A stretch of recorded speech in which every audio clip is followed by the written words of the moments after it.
Hi there, everyone. This is Brian with MeasureSquare here today. In today's tutorial, we're going to cover how to use the organization settings inside of MeasureSquare CRM.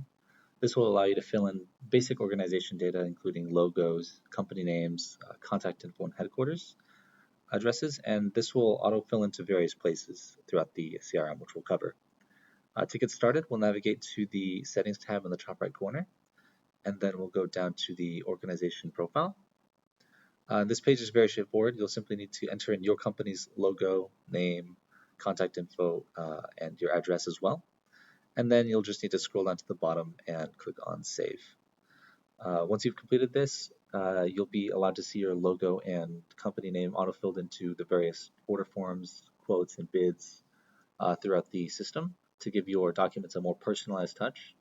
And likewise, the company headquarters address will actually appear as an option to autofill for any billing or shipping data to help you guys save time and not have to repeat the address over and over, and instead be able to just click into it. We hope you found this tutorial helpful, and thank you again for watching, and have a nice day, everyone.